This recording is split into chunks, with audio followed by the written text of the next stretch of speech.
Now at 5:30, getting answers nearly 17 months after a toxic train derailment. 17 months after a plume of thick black smoke hanging over East Palestine. After 17 months of uncertainty for residents. Horrible. Just unbelievable. Like we're living in a nightmare. That derailment leaving neighbors worried about their health and their homes. We're still not using our water. We're still using bottled water just because we don't know if it's going to be safe or not. Wondering what the future will bring. We still have no real answers what's going to happen in 5 years, 10 years. Now the NTSB shares its findings. Unfortunately, some have sought to minimize the wide-ranging impacts of this derailment, but the absence of a fatality or injury doesn't mean the presence of safety. That included overheated bearings on rail cars and the burning of chemicals that it caused unnecessary. Plus, what can be done to prevent this from happening again?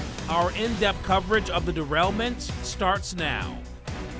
Today, the NTSB wrapping up its investigation into the 2023 train derailment and fire in East Palestine. The board approving its final report, looking into the probable cause and the recommended steps that can be taken to prevent this from happening again.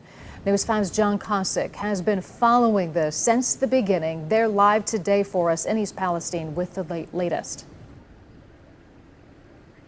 Hey guys, good afternoon. You know, they've got 25 recommendations, really focusing on 4 key areas. The first being those rail bearings on the cars that caused this train derailment, actually the cause of most train derailments in the United States. They're also going to be taking a look at the hot box detectors that should have notified them that this bearing was overheating. They're looking at rail car standards as well as the training and emergency response of first responders. Now, members of the NTSB took the stage here at East Palestine High School today, saying that they are here to ensure that no other community has to go through what the people of East Palestine have.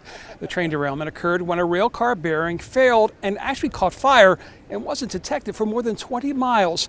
The NTSB recommending a bearing database and having wayside detectors regulated by the federal government. Now, on the initial emergency response, they discussed improving the training of firefighters nationwide, especially volunteer firefighters, so they're not putting themselves in harm's way, as was the case here in East Palestine.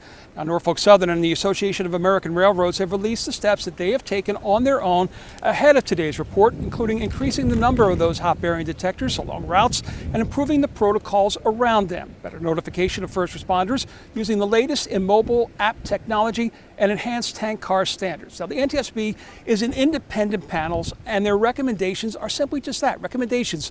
That's why Transportation Secretary Pete Buttigieg told us today that the key now is for Congress to codify them through the Bipartisan Rail Safety Act. My hope is that as this NTSB report comes out, the last excuse falls away for some of these members of Congress who I think should have acted a year ago, but who said, oh, well, we can't really do anything until the report comes out. The report's coming out this week. Let's get that bill done.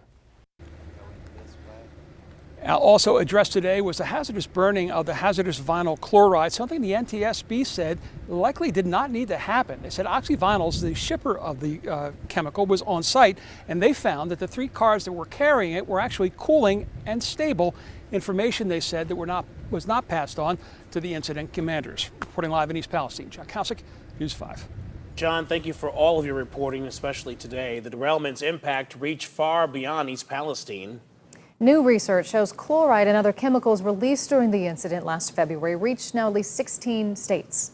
As far south as North Carolina, as far east as Maine, and back to Wisconsin. That's David Gay with the National Atmospheric Deposition Program, the organization that conducted the study. While he does not think the levels of the pollutants had much of a health impact on people or the environment, just knowing how far their reach was, he says, is important. And I don't think most people in the country realize how big this fire was. It was huge. It put a lot of pollution up high in the atmosphere, and once you get up high in the atmosphere, the wind blows in lots of different directions. News 5 has been on site since day 1 of the train derailment in East Palestine and will continue to follow through as people move forward after that derailment with updates on the cleanup and the response both on air and our website, news5cleveland.com.